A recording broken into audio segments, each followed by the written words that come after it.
Welcome to the Franchise Whispering podcast brought to you by Franchise Marketing News.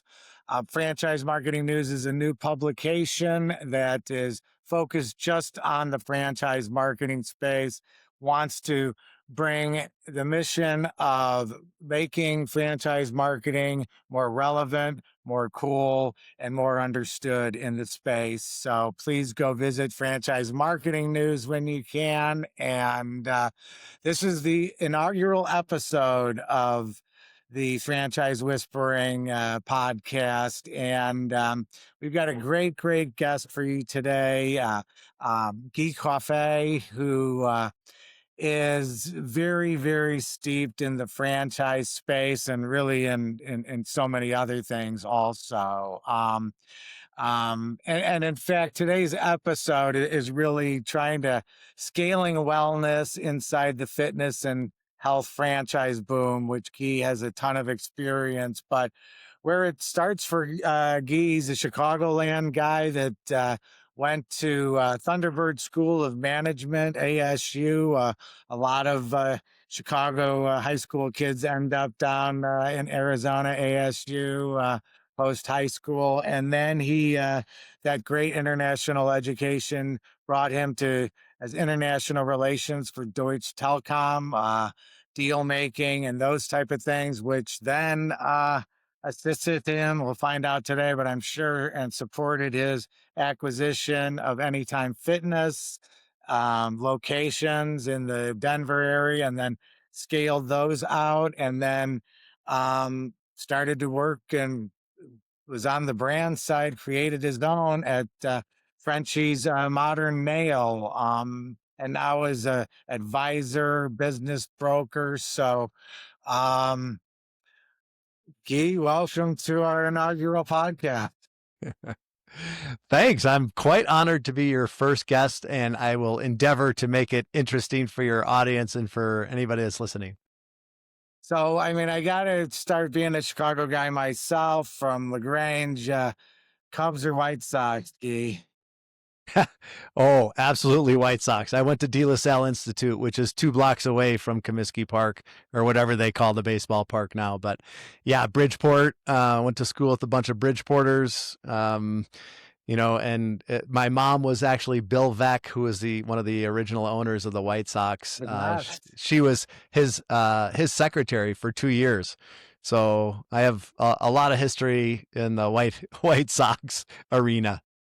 Holy cow, Bill Veck's secretary, that Yeah.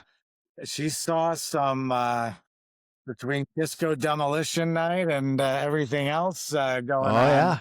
the White Sox. So, okay, great. I was expecting a Cubs guy out of you. So, congratulations. I saw a great meme during the playoffs, and it was a Star Wars thing that said, just because I'm from Chicago does not mean I root for the Cubs. And, you know how that is. Yeah. The rivalry continues. And I know that I'm not a huge baseball fan. I'm a hockey guy, but I'm on the phone with my best friends from college every Saturday morning, and they are. And now is the time when you find out if you're a true fan or not of the White Sox and the Bulls and the Bears, even the Hawks right now. So diehard Chicago fan, no matter what team's there. Awesome. Yeah, no, the Hawks will be here in Tampa in I think in about a week. So let's dive right in. I'm so curious about, going from Deutsche Telekom in, international relations, investment relations, and we'll start first with then moving towards the Anytime Fitness, the franchisee world. What was the motivation? And then we'll kind of get into the marketing aspects. Well, the one thing I would say is my journey to franchising. When I got in franchising, my life completely changed. And before that was very interesting. I did work for Deutsche Telekom. At the time, it was a monopoly in Germany. They had over 400,000 employees. I was helping on their international relations here in the U.S. And then due to a move, had to go into Main Street business brokering, which I really loved. And then I kind of found my niche in fitness in the gym space. So I was selling gyms here in Colorado and across the country. I became the gym seller guy. And in that, like what I recommend for anybody that's getting into any sector is like you start just digesting any news you can in that industry, making all the connections you can, reading everything you can. And to that end, I was reading a trade journal and heard about Anytime Fitness, and it was a really tiny brand. And long story short is did our due diligence on it, like the idea. For me, Sure. which I think is actually good for most people, is like to be in business for yourself, but not by yourself. Because I did have a failed entrepreneurial stint before that outside of business brokering. I tried to do an import export company and failed miserably just because I didn't have any structure. No marketing, no ops, I felt very alone. And then when I found franchising, I was like, this is it, man. All I need to do, like, these guys are pretty smart. They've got a bunch of successful clubs. All I need to do is execute the plan. And so I went in to buy one territory. We walked out with 6 territories because Chuck Runyon, the founder, is a really good salesman. And that changed my life, my wife's life, our son's lives. Just fast forwarding really quick, this is how much it's changed our lives. So we're still an Anytime Fitness franchisee, which we started back in 2006. My wife worked for the corporate office. She was their first virtual employee, like back in 2011 or something like that, and was with them for 8 years and helped bring another brand to market. And right now, my son works for the master franchisee of Anytime Fitness in Sydney, Australia. So that's how much franchising has impacted our life. Well, and they say, I mean, it's certainly one of the benefits is it's a family affair, right? With the franchise business. Obviously, you are Exhibit A with that right now. Yeah, yeah, and I've learned a lot, and that's the cool thing about being in this. I'm still learning a lot. I'm still having conversations like this and with many other, brand founders and people, multi-unit franchisees and single unit operators. And these conversations just always uncover something else that I didn't know. And that, I can take and use in our own operations, and that I can also, impart to others when I'm working with them. So it's a fantastic journey, but it started out with me reading in a trade journal about Anytime Fitness, doing a little due diligence, buying a few territories, operating, not knowing anything, just following the playbook. And it's grown so much since then, as you know. I mean, since 2006, a couple things have changed, especially in the marketing area. Yes, no, that was one of the questions I was so curious about. I mean, coming from such a big organization, like you said, all the employees and that type of thing. And then Anytime Fitness has got a tremendous amount of scale, but tell me what the pivots for you for marketing, and those type of things were with that changed. Well, I'm speaking to an expert, so and I don't consider myself as much of an expert in this as you are, but just from experience, I'll share that some things have changed quite a bit. I mean, at the very far end, AI, right? And some things haven't changed, like getting to know your neighbors. If you have a brick and mortar your location is still vitally important to the success of a single unit operator or multi-unit operator for that matter. So, and it's different for each sector, of course. So we have fitness and beauty, brick and mortar. The digital, in my viewpoint, is it gets the word out there. You get brand recognition. You get to be known, so that when you do make that personal introduction, when you're talking to people in your area, when you're going to events in your area, doing the local boots on the ground guerrilla marketing, which I think is absolutely necessary for every business, no matter how much digital you're doing. Like, this is the icing on the cake, is when you introduce yourself to somebody and they say like, oh, I something came up on my feed recently about that. Like, then it's all of a sudden you're a person embodying the brand, and then it has that much more impact. And then we also have my wife and our business partner, Stacy Stout, have a construction services business called Dwell Well Tiny Homes. We operate down in Phoenix, and there's no brick and mortar besides what we build on people's properties. And that is the digital marketing it has to carry all the water and all the wood. Like we need that to build our funnel so that we can start building a personal relationship after that. But it's not like we're going to go out and put billboards around Phoenix. That's not going to work. But to drive leads, it's a totally different kind of marketing. It's not brand recognition. It's sales, lead generation. And are you with that? And is that a company you created all by yourself with your wife and partner? Yeah.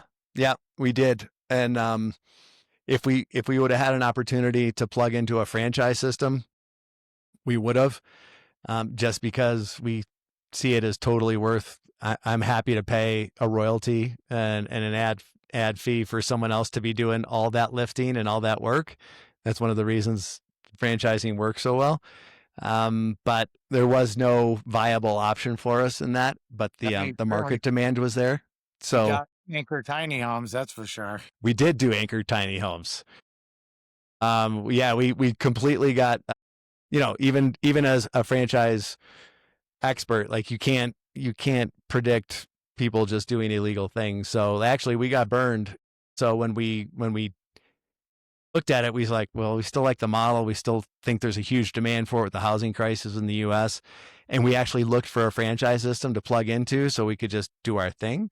Sure. And there was none. So we just built up our tech stack and our marketing and did everything on our own. But it took like 9 to 12 months to get it really rolling. And, now we have the benefit of, yeah, we can do it. Luckily, we had the expertise to do it and knew the people that could help us do it. But most people don't have that, and I find it's, like I said, I would much rather have someone else doing all that, doing the vendor relations, getting the best deals, all those kind of things, and having us just being operators. But that wasn't the case. So, yeah. As much as I love franchising, there's potential downfalls too. Yes. And I'm curious, and then I've got a kind of a full funnel question for you on the marketing side, but was your Frenchies experience super helpful in that doing it yourself type of thing and starting something from the ground up? Oh, yeah, for sure. When we started Frenchies, it was around our kitchen table as an idea. We were looking at data. My wife was the president of Waxing the City. She helped bring them into the Self-Esteem Brands platform and worked with the founders. Great group of really strong businesswomen. She worked with them, and then she was kind of helping lead that in the Self-Esteem Brands platform. And so we were looking at data for waxing and nails, and the data for nails was just out of this world, and there was no national franchise brand. So that's what we started a nail studio with that intent. Like we're going to have a studio in Florida, and we're going to have a studio in California and many stops in between. We did that, and that was a real learning experience, but we had an advantage there too, because I was operating our clubs and Stephanie was on the corporate side helping support franchise owners and then going up through the ranks there. So we had this kind of best of both worlds of we're boots on the ground operators, which we still are to this day. I wake up every day and I'm a franchisee and a franchisor and a client. So that really educated our process and on how we were going to build Frenchies and what we wanted it to be for the franchisees and our vendor partners and everybody involved in it. And yeah, so that was super helpful. And we built it like we were a gigantic brand. People in the beginning were like, I can't believe you're saying no to that. We were just like, like we don't have to take everybody. We just have to take the good people. So, and what was the I guess the problem you were trying to solve for the consumer when you develop Frenchies? Tell me about that. Frenchies was easy. super easy because the nail industry as a whole, I mean, the client experience is so bad that there's comedy routines about the nail experience. You've seen it on Seinfeld. There's another Sure. gal, I forget her name. Um, it's a lot of family owned businesses, and it's 85% controlled by family owned businesses. And kudos to them for creating this industry that has Sure. supported and grown across the country. The story on that is really interesting. If anybody ever wants to hear it, I think I have an episode on my podcast about it. But yeah, so that one was easy, is to create something. There was two options in the marketplace. You could either go like really low client experience where they're kind of yelling at you and talking in a foreign language, and you don't know what they're saying. Or there's the super high end experience, like a day spa where you're paying 2-3 times as much as you normally would. So ours was a middle market where we were going to have a client experience that was really, really pleasant, but not overpriced, so that people could do it on a regular basis, because our whole model was based on, we're going to have a membership and create this great steady income stream for the franchise owners. And we built our first studio after we learned as much as we could without actually operating a business. We got permission from Chuck and Dave, who are the founders of Self Esteem brand at the time. Now it's Purpose Brands, to do this, because Stephanie was still leading Waxing the City. And we built this and went up the learning curve really, really fast. In terms of operating a nail studio, like we had the franchise part down, which is a different business, Sure. but we had that down from our experience. But operating a nail studio was different. And right from the get-go, people were like, this is what I've been looking for. It's like something that's affordable, but I have a good experience here too. And so with that, we worked it for a couple of years to get, proof of concept. We started franchising. We actually had an FDD like for almost 2 years before we actually even went to market with selling them. Friends and family raised their hands first, so we opened a couple in Minnesota. And once those proved to be profitable as well, we're like, all right, we got this. And so we put the foot on the gas in terms of marketing it. So the Frenchies experience was a decade. I tell everybody, if you're going to start a franchise brand, just plan on at least a decade, and it's a wild ride. There was some dark days. We went through COVID. We had 22 studios that had opened within 6 months of the COVID shutdowns. So, we got really good at helping people navigate and putting fires out and navigating really challenging circumstances. And then we came out of that just like a rocket ship. People were even more focused on cleanliness. Our tagline is, "We love clean." So that tagline was really resonated with people after COVID, and people just taking better care of themselves in general, and investing more money in the services that they were going to get for themselves. We saw that in nails, and we also saw it in our fitness business with a rise in personal training. Yeah, no, I want to get personal training and fitness has certainly changed a lot. But before we go there, also was one of the big things learning how to, market a nail salon. What was, tell us about that. What were the key core marketing elements you dove into, optimized, and considered when you were launching? Yeah. The one thing I'd say about that is there's so many similarities with just generally marketing a brand at the very top. And that is, you want brand recognition at the local level, especially if it's brick and mortar. You want owner recognition and community contribution to be part of that. So there's so many similarities, whether it's brick and mortar in fitness or brick and mortar in beauty or service related things like that. At the very top, awareness, getting the message across, getting your value proposition in there, and building trust in the very beginning. That would be the similarities. And then from there, it gets a little bit different if I'm marketing a nail studio to primarily 95% women, as opposed to a fitness offering that's, fairly fairly equally divided between men and women, and the age goes from 18 until 101, versus a narrower demographic for our typical nail client. So then that's where that comes, the differentiation comes in for sure.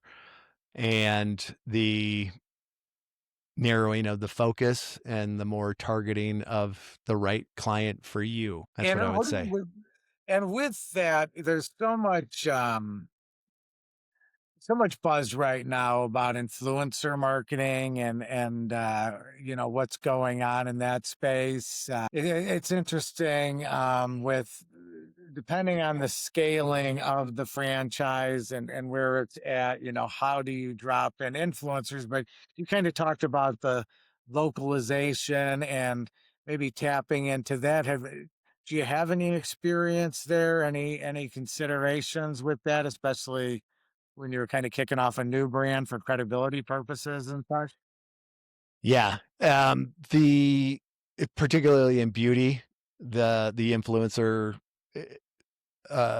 approach is a lot more effective, because there's, micro influencers just in a specific targeted area. Like there's a gal down in Charlotte that focuses on apparel, fashion and beauty services. Not crazy expensive, but has a really big following. It Perfect. also an influencers for beauty is the mom groups. You get on the good side of a mom group, you are golden. You get on the bad side of a mom group, you better duck when you go out. So it's very different in beauty than it is in fitness. Because when you think of fitness, you're thinking of fitness models, those kind of people, and especially for anytime is generally not a athletic performance optimization kind of place. It's an everyday gym. It's 24/7. One of the biggest things is, the 24/7 accessibility and the reciprocity. Like when you join one, I could join one in Denver today and go work out in Australia tomorrow, and my Nice. phone would open the door. But those kind of influencers, it's different. Because we're just trying to get, I always say in fitness and in the markets that we were at, because we targeted really small communities around Colorado. My competition is not the CrossFit gym or the Orange Theory or whatever. It is comfortable couches, Cheetos, and Netflix. Like we have 80% of the population that doesn't work out in a gym yet. And I'm passionate that there is a need for a dedicated place and a dedicated purpose to get your fitness in. I have a beautiful home gym. I get better workouts in my gym, like when I go to the gym, than I do in my home gym, because I get distracted here.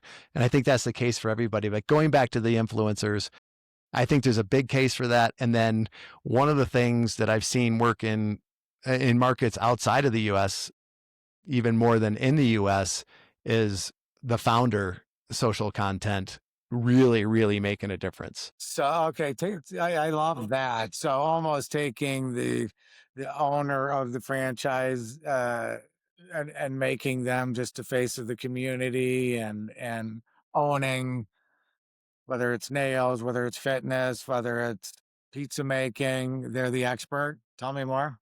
Yeah, I think it also, whether it's from a franchisor standpoint, like if you're doing marketing for a franchise system, those founders, the founder or founders, they need to be associated really, really closely with that brand, and they have to be known, in my opinion.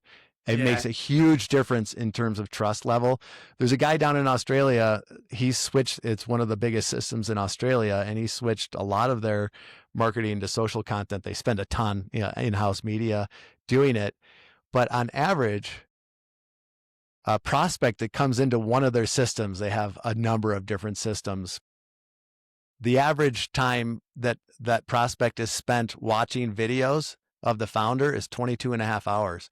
So when someone comes into their ecosystem as a potential franchisee prospect, they already have the trust built. They've watched 22 and a half hours on average of that guy or that gal talking about their brand, seeing them out in the field, doing case studies, testimonials, handling bad PR, all those kind of things. They know, like, and trust them the minute they walk into their, final sales presentation.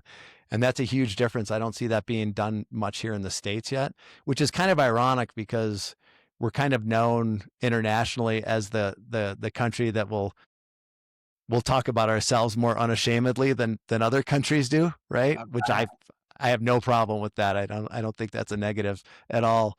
But I think that's going to be a trend that happens. And then on the franchisee, like a single unit operator that's opening a fitness place in their town or beauty or whatever the case may be, again, obscurity is not your friend, man. Like, you want to be known. And some people will be like, oh, I don't like that guy, but that's like 10% of the people. Like, the benefits of more people knowing who you are. And to be honest, even you don't have to be an expert. Like, you just have to, get it going and do it, and you're going to get better at it. But like, get known. When I was supporting franchisees or helping other franchisees in our system, one of the first questions I would ask is like, does everybody in your shopping mall know who you are and what your business is? And if the answer is no, and I'm like, you got work to do. Forget about the pay-per-click and all this other stuff. Like, you need to do boots on the ground if you have brick and mortar. You're not doing your job as an owner if you're not doing that. Now, it's different for, service businesses because it's hard. It's not as location based, right? Well, and the thing about that, the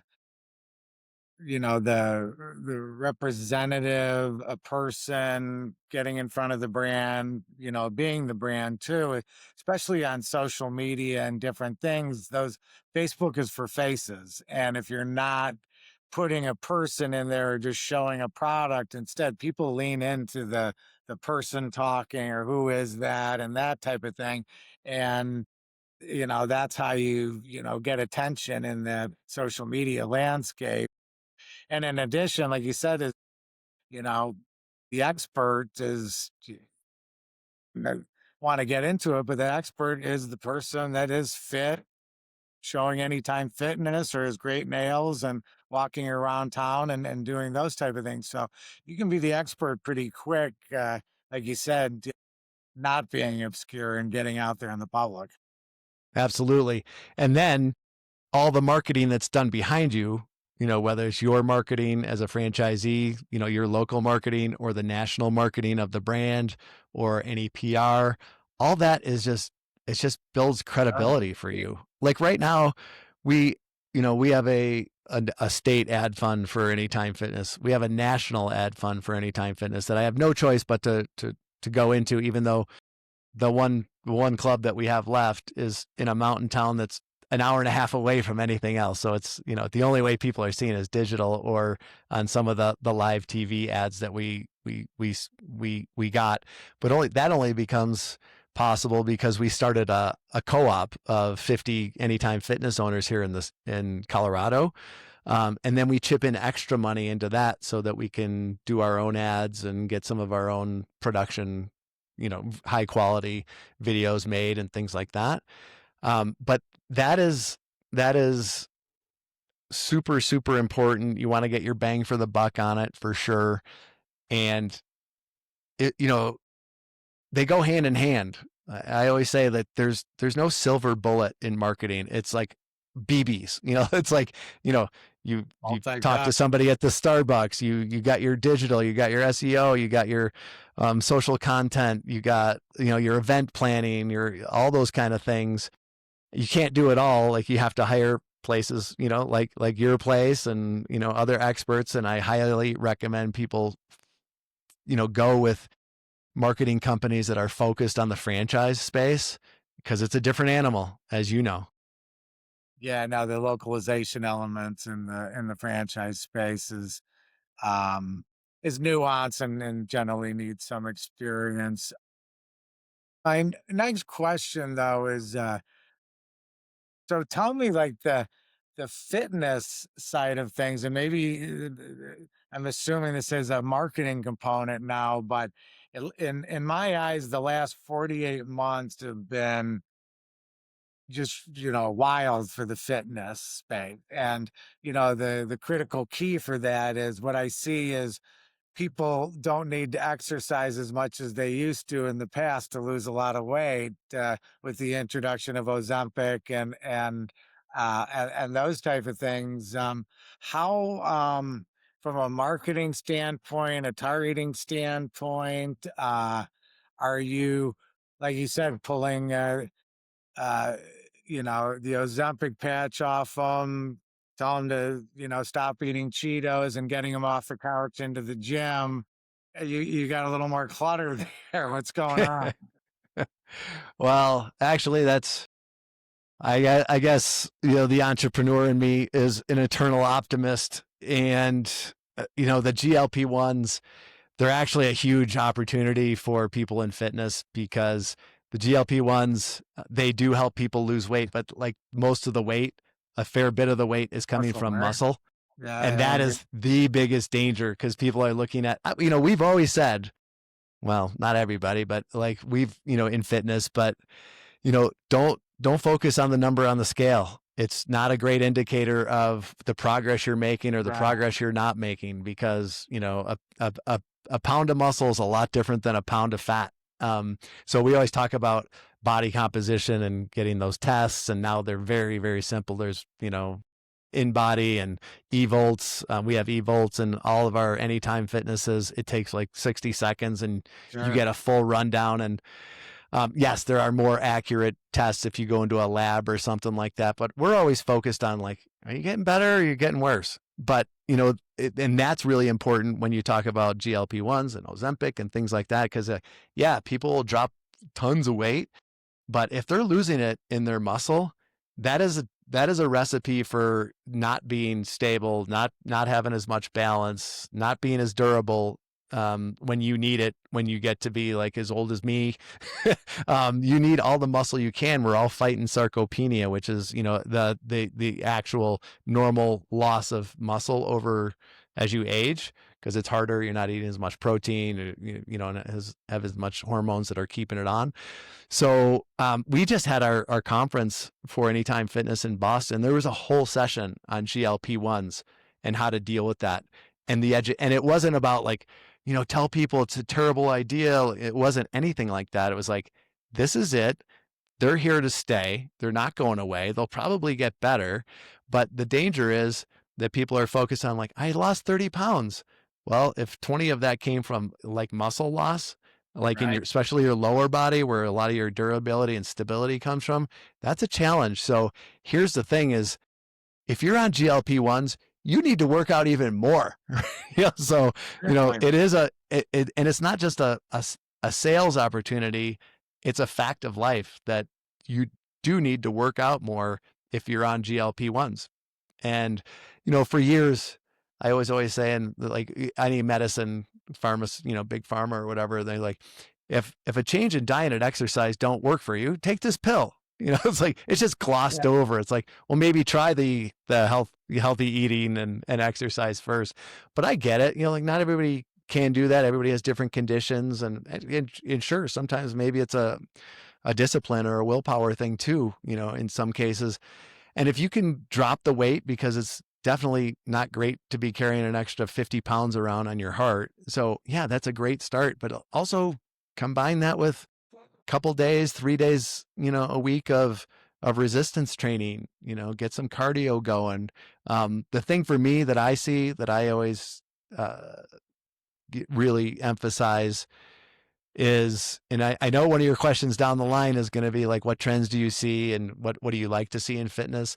And one of those is that we actually are moving the needle on people seeing like, well, if I join a gym, I got to go there for an hour a day for 5 days a week. And they're going to get on it for like 2 or 3 weeks, and then something else is going to be put on their plate and they drop it completely. One of the trends that I see is people understanding like, I don't have to do a ton. Like the difference between someone working out for 20 to 30 minutes once or twice a week and zero is exponential. I mean, it's a world of difference. So that's one of the things I see is like, this unrealistic thing of like, I haven't worked out in 5 years and now I'm going to work out 5 to 6 days a week or 3 days a week for 90 minutes. Like you don't have to do that.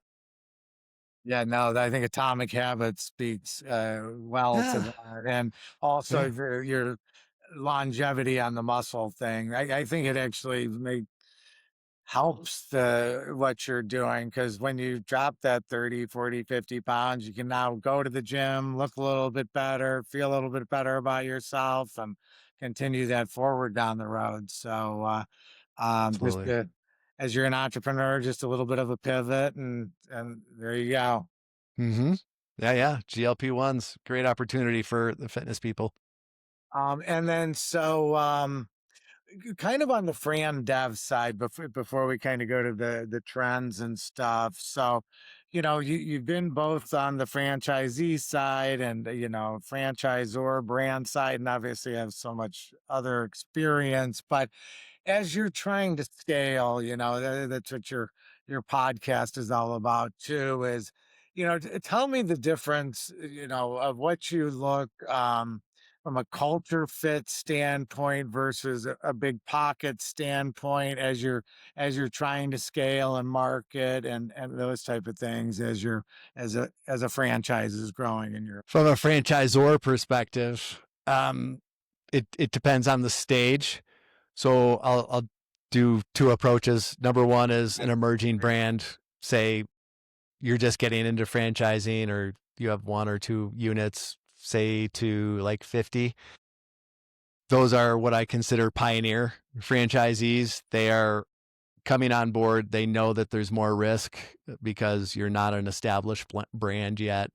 Um, those those people need to really be vetted, in terms of not even experience wise. I'm thinking of fitness or beauty right now. Like, you don't have to have a cosmetology license to own a beauty franchise, and you don't have to have a personal training certification to own a gym.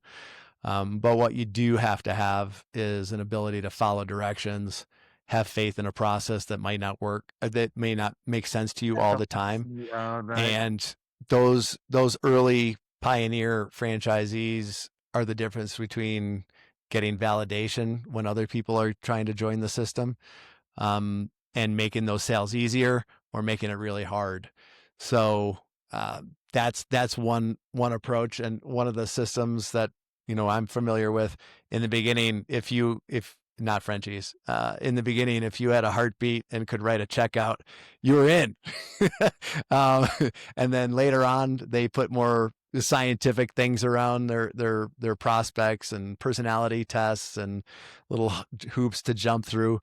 And then a few years later, they're like, you know what? We still make mistakes. We still bring people in the system that we thought were going to do okay, and they're just rock stars. And we brought people into the system that we thought were going to be rock stars, and they're just okay or worse. So they went back to like, hey, we're going to do everything we can to make sure everybody is successful, but it's really hard to predict human nature.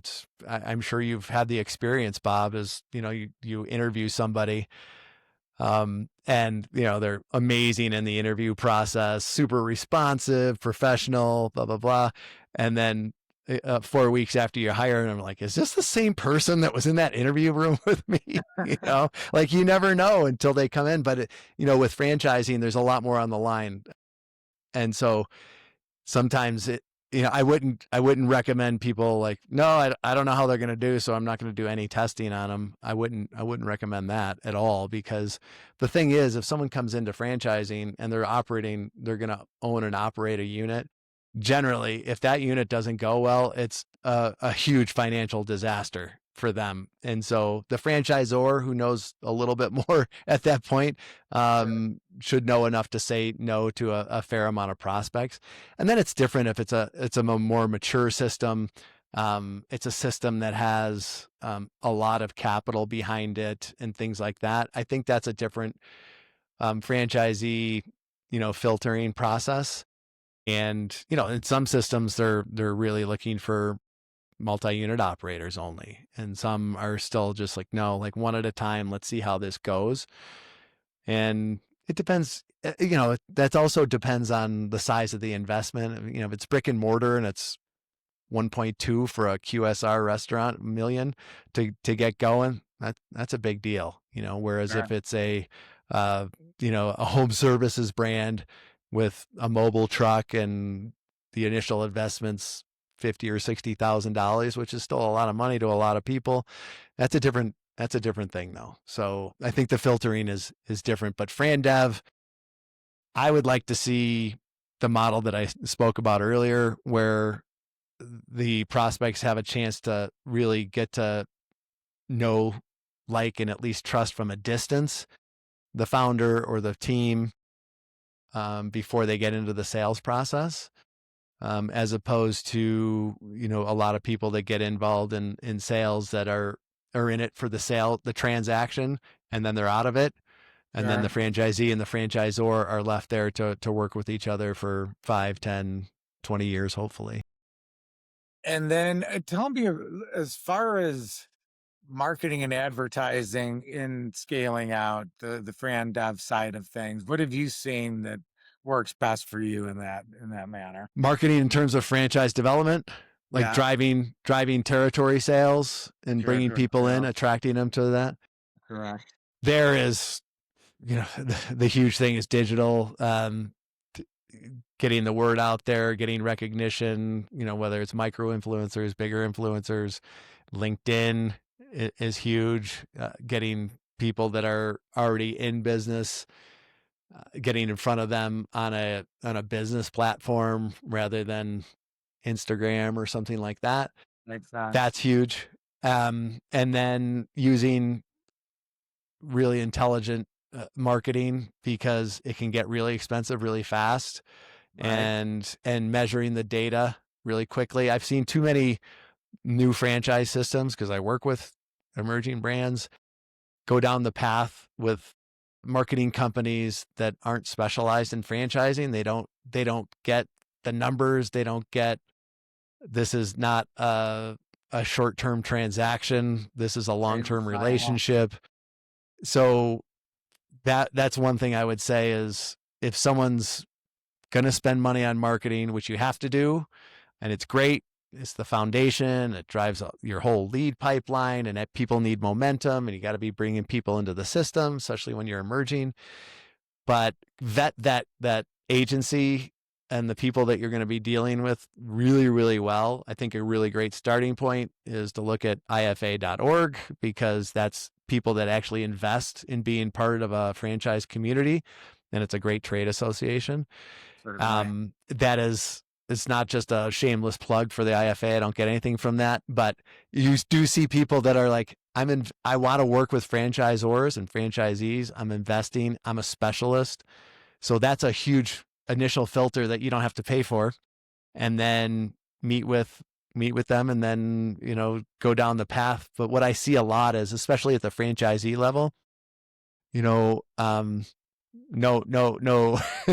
this is not you, Bob, or your group, but a lot of local places will see someone pop up, and they're like, oh, like, we'll do your marketing. And the local franchisee says, actually, our system does that for us. We pay for that. We have a professional group, blah, blah, blah. And in anything, you can poke holes in it from the outside, and the local marketing agencies so many times have talked even our franchisees and Frenchies into going away from what was actually working well. And then they don't understand that we can't give them access to our whole platform. And it's not out of animosity. It's like, we can't, because there's confidentiality issues, so, and look at the numbers that we're providing. We have data that we share with you. We share with the Franchise Advisory Council. We want the most bang for the buck. When you guys win, we win. But so many times franchisees are just getting inundated by local marketers who are really good at selling and putting doubt in their minds. So from a franchisor perspective, if your marketing is working really well, you have to show people the numbers and show people why it's working. You can't expect them to see behind the curtain and understand that. And as an agency, and I'm sure you guys do this, Bob, is you have to be sharing that data with them, like, proactively, so that they understand it and they know it so well, because not everybody's, gets all the marketing stuff. But you have to kind of dumb it down for people like me to tell me, like, what does that mean? For every dollar I spent, what did I get for that? Right. And those numbers have to be front and center all the time. And so you can see if they're working or if they're not working and make adjustments. Well, yeah, no, I mean, to that point, everybody that generally buys a franchise is entrepreneurial, business, numbers person. And I think that's one of the little things that's somewhat been baked in just because of now technology's there, but showing the ROI, being able to let them, if they're having trouble sleeping in the middle of the night, go into a dashboard and seeing the ROI of their marketing, that transparency keeps the sellers away at the local level from coming in there. And another thing we've seen is just somebody wanting to go from 0 to 80 and, just buying everything that's sold to them. And it's after 4 months, they're like, wow, did I learn a lot, but the hard way. So Yeah, that's rough.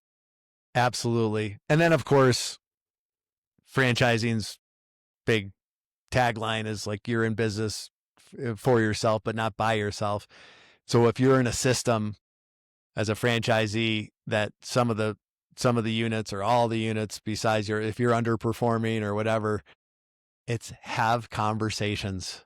That's why you're in a system. So you have the ability to talk to other people that are running the exact same play as you in a little bit of a different market. Everybody thinks their market is so unique, and it's generally not, is what I've found. Sure. And if you're not having those conversations, you are cheating yourself of really, really fast, good, and dependable data. No, that's you're on a team, right? Yeah. Yeah. I've gotten so much help from people. And now in the beginning, I was always surprised, like, why is this guy offering me this help? Like a guy down in Mississippi gave me a couple tips early on because we were both late to a meeting and we were sitting in the back of the room, and he's like, hey, have you ever done this? And I was like, no. And he's like, I tried it, man. It's working so well. And I was like, all right, I'll try it.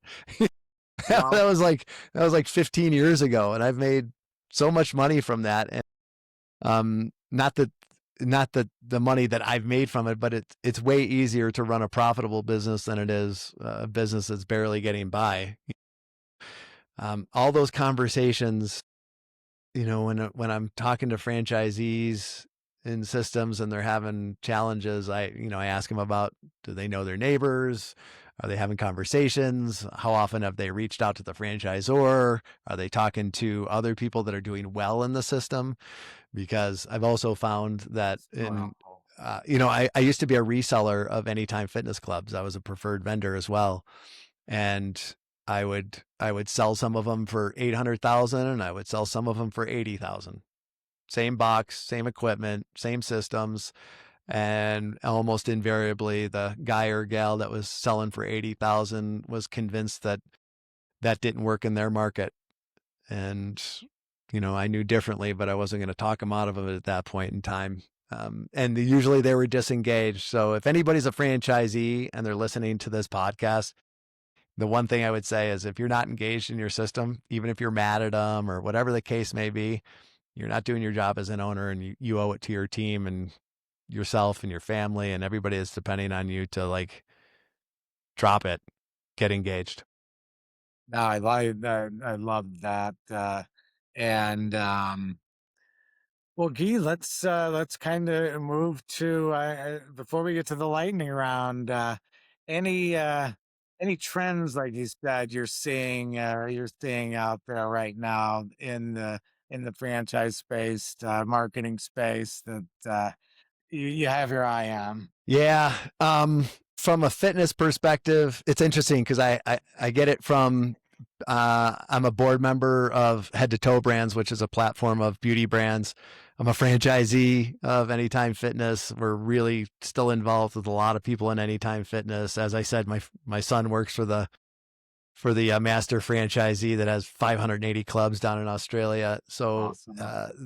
those are interesting trends with Anytime Fitness and Orange Theory merging last year in April and forming a new company called Purpose Brands. Sure. There's some consolidation in the space.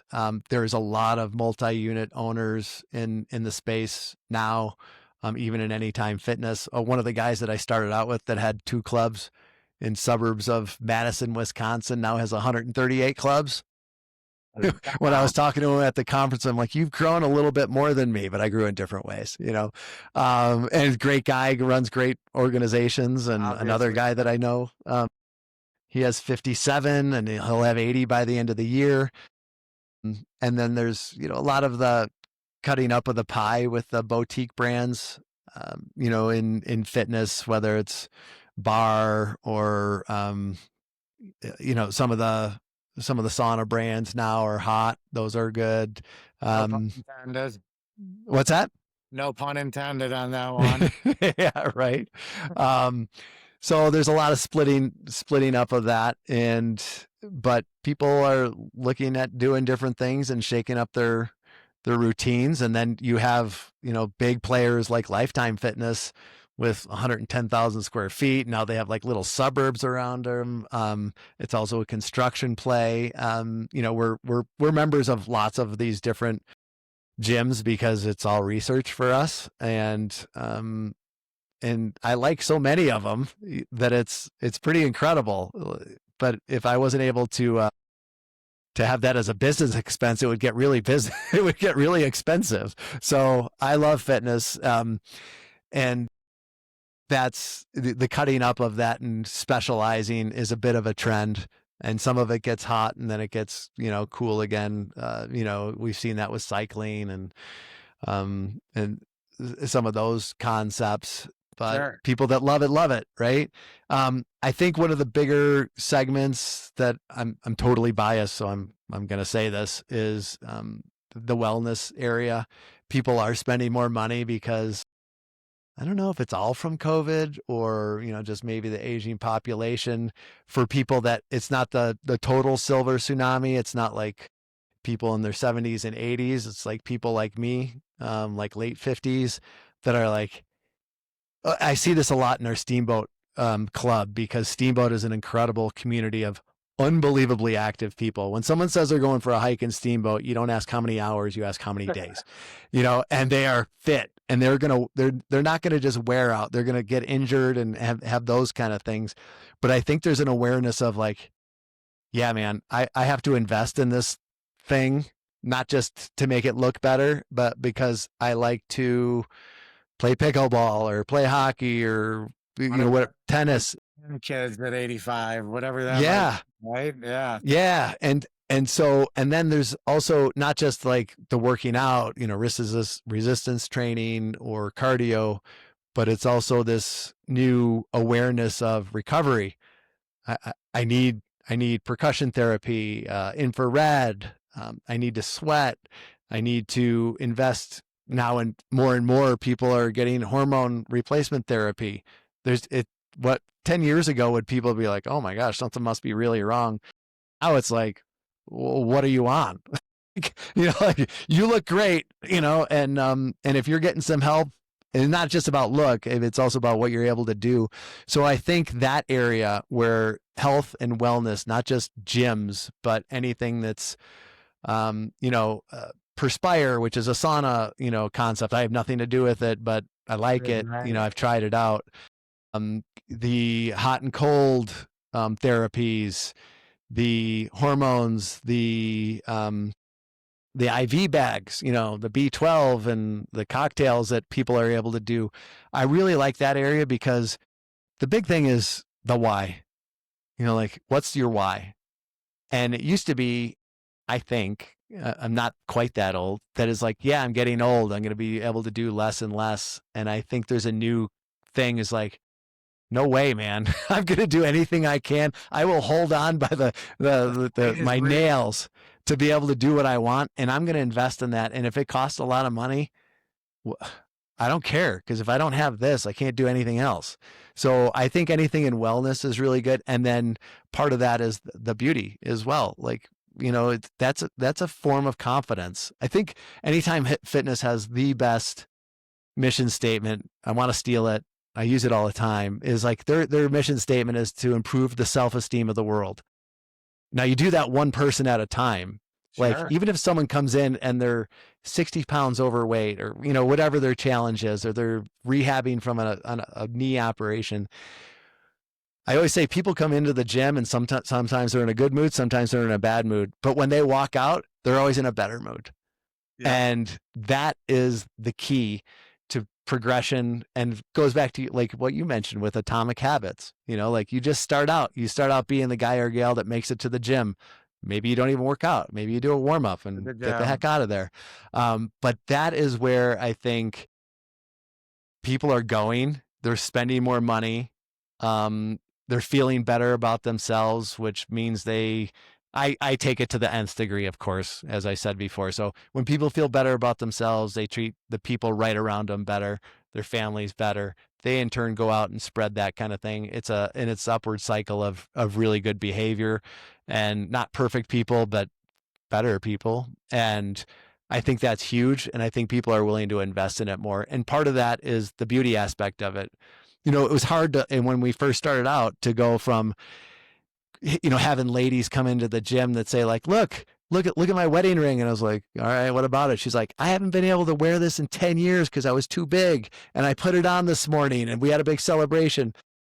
To do that compared to someone coming in and walking out with a new Gel X, extension on their nails, even though it's organic and it's healthy and all that kind of stuff. Yeah. I had people be like, I felt so good after that. Like I went to my presentation or I went to my meeting, and, they're looking at their hands all day. People look at their hands all day. So I'm kind of going on a tangent here with nails, but yeah, but the point is, like, when people feel better about themselves, everything around them seems better. Right. And so I think health and wellness and beauty, I'm totally biased. I have interest in all those things, but it's true. And I want the world to be a better place. And I think it starts with people feeling better about themselves. And some of that's being actually fit. Some of it's looking fitter, and some of it's just looking better. So I don't think it's surface or materialistic at all for that kind of thing, because I just think the people that say they don't care at all about that, I don't believe them, and that's it. Yeah, no, and that's not a good plan for the future, saying, you don't care about anything will always bite you in the keister after a while. Yeah. No, what else is Apathy is not a good strategy. That's not a good life strategy. And then, know what else I'm seeing out there as we have this conversation too is that I think feeds into your everything you're saying here is nobody's drinking as much anymore. Yeah. I mean, the alcohol consumption is going down among the youth. Um, we were talking about growing up in Chicago. We might be in the same vicinity, and it was a rite of passage going up there. Now it's beautiful to see. Nobody's really. It's not the commitment it was. Certainly with the youth and the more mature right now are just not participating like it once was, and they've got more time. They got their head on straight. It's time to look good and feel good, right? Yeah. I have a 17-year-old and a 19-year-old, and I'm sure I don't know everything they do, especially since one of them lives in Australia now. But I mean, that's a huge trend, and you see it everywhere. I think like on average, a nightclub a week is shutting down in cities like Chicago and in London, and I don't feel great for those owners, of course, but I think overall it's a good trend. I am a straight edge kind of guy. I don't drink or drug or do any, like, my version of a party is playing hockey on a late Friday night or something. But when I was growing up, it was old style, in friends' basements for sure. Yeah. Right. And I think that's a great trend. I'm not, I live in Colorado, so of course, sometimes when I go other places, it's known for being one of the first places to legalize marijuana.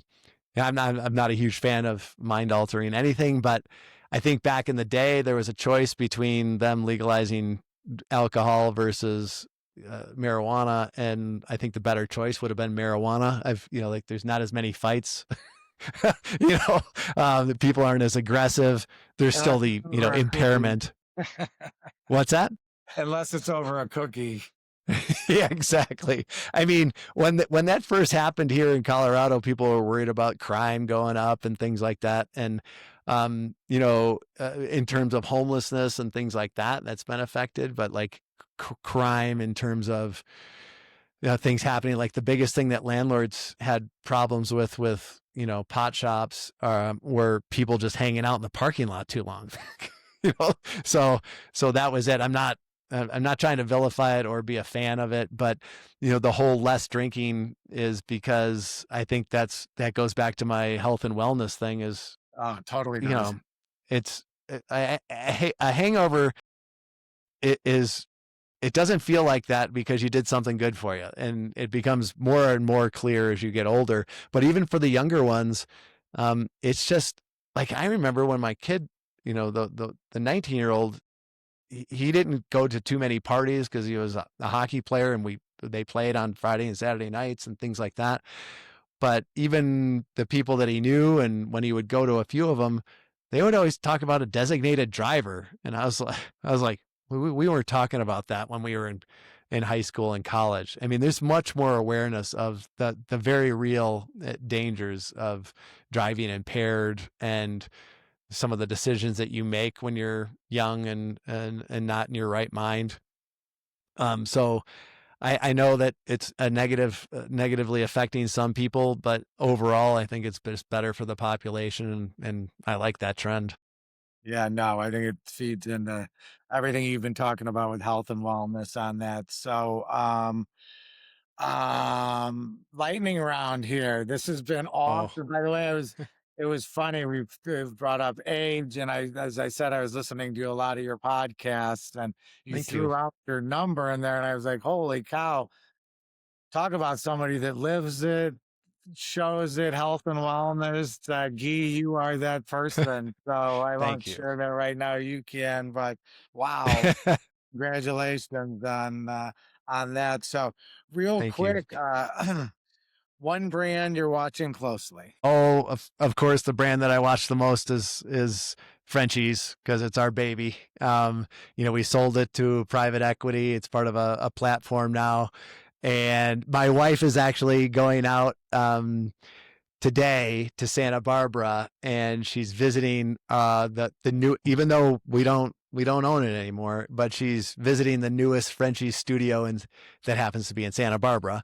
Um, and she actually got calls from our team who still works with the brand, like, hey, just to let you know, they've made some changes on the decor and some of the elements and things like that, and we just don't want you to be surprised. And so she's like, no, the brand has to evolve. It has to change. It's all good, but I appreciate the call.